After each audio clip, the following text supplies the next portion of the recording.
he was like, has my wife, you know, had bigger dicks than me? He was like, probably. Like, yeah, she probably has.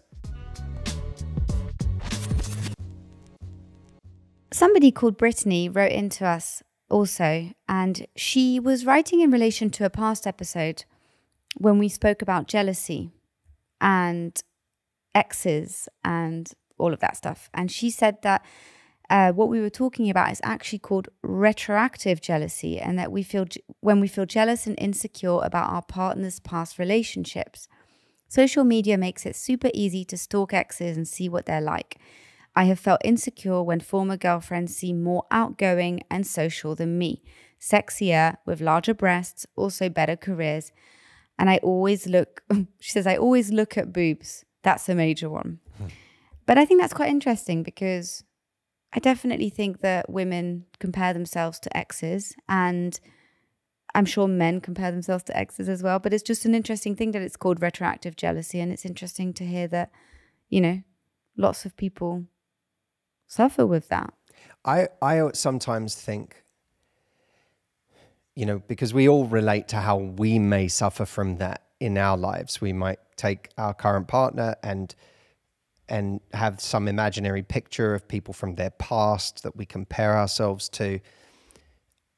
I always think there's something funny about the fact that most of us never consider how we're a ghost in somebody else's life. Like, how are we the phantom enemy in the lives of people we've never even met? Yeah. Like, think about it for a moment. Who that you've ever dated is now dating someone who you've become this, you know, foreboding, terrifying figure to, that they're like, oh, but, you know, so wait, what does he do for a living? Or who is he? Or what's his thing? And, you know, your ex gave them just enough information for them to, you know, emotionally torture themselves. I think it's a really relatable thing she said. And I think what's really interesting about it is we can spend an enormous amount of time comparing ourselves to people and static images on social media and the idea of what people were. But the reality is that that person with the great boobs and whatever, if you met her and you spent a decent amount of time with her, she would just become another person. She probably isn't that great, and there's probably far less to feel insecure about than you feel like there is when you look at her Instagram. And I think that's it's something that we have to be quite sober about, because we can drive ourselves crazy otherwise with just the sort of idea of what someone is, but ultimately they are just another person. But you know, there's that great moment in Forgetting Sarah Marshall where what's his name? The main dude in that, not Russell Brand, but the guy who gets his heart broken. Jason Segel. Jason Segel. You know, where he's the ex who got his heart broken. Yeah. And Russell Brand is the guy that got the girl. And not the guy you want to date, your ex. Not the guy you want dating your ex. Aldous Snow. It's like Russell Brand on steroids. Character Aldous Snow. But there's just this great moment where he meets Aldous Snow, Russell Brand's character, out on the water surfing, and Aldous Snow is just kind of this chill, relaxed, confident guy who's, you know, making cool references. And there's just a moment where Jason Segel, is it? He just goes, "F you're cool."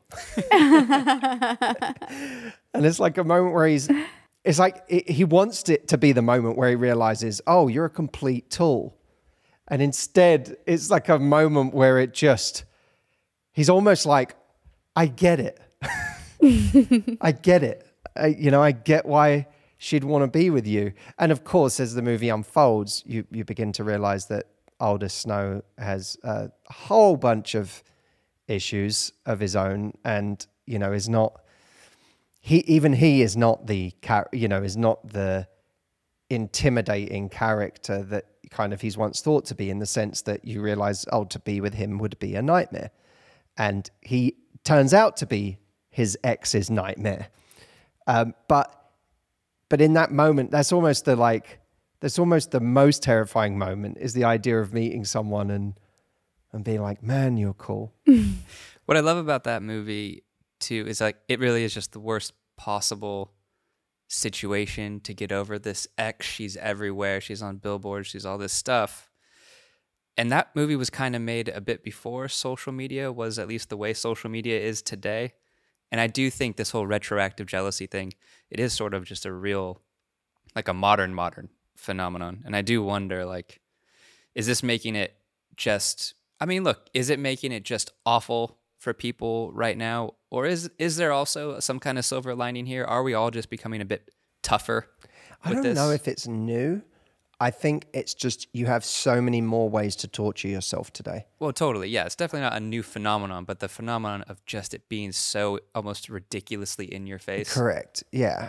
Yeah. Yeah. I mean, it's funny. We're funny. People are funny. I remember being at dinner with a guy before social media was where it is today.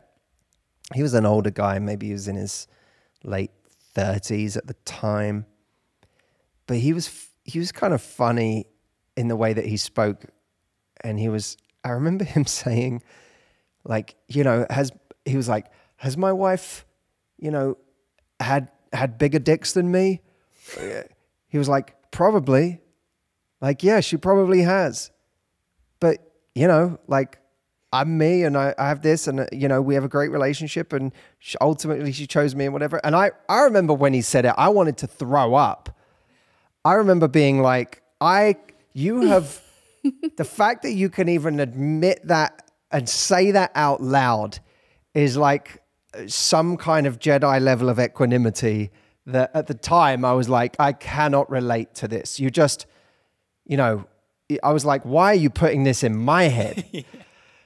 But I kind of look back now and and it's almost like he had, he almost had reached some kind of just level of radical acceptance and maturity where he was just like, it doesn't matter.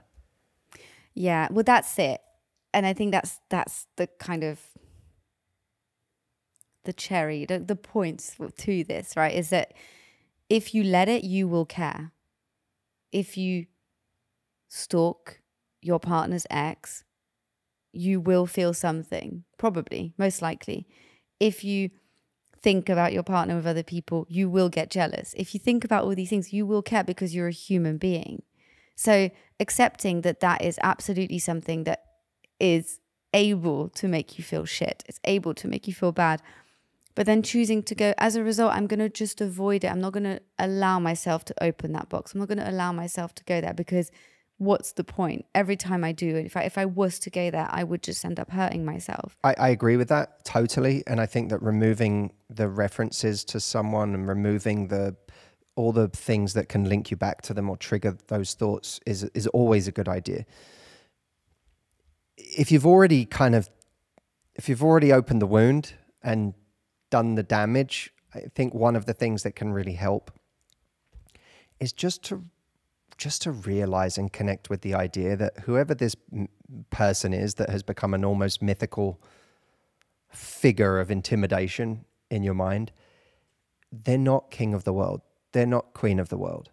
You're taking a feature of them and making it really, really important, whether it's that they're really funny or whether it's that they're really beautiful or good looking, or whether it's that dude's got a great body or he's taller or he's whatever, he's more successful. You're taking a feature and blowing it out of all proportion. And you have to get back to the point where you go, no one is a god. No one is king of the world. No one is this person that's, by the way, so intimidating because you think that person has it all together.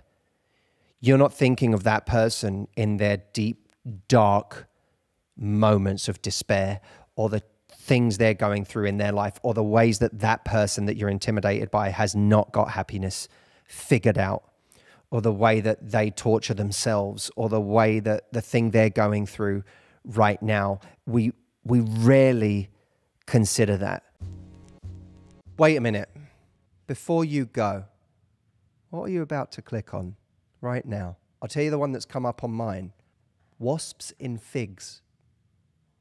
Figs have tiny dead wasps inside them. Now, is that changing your life? I know it's not changing mine. But I have something that will change your life if you go to yourdatingsolution.com. You can put in your name, select the dating challenge that most applies to your life right now, and this tool will recommend one of my solutions that best fits your needs where you are in your love life right now. Check it out at yourdatingsolution.com.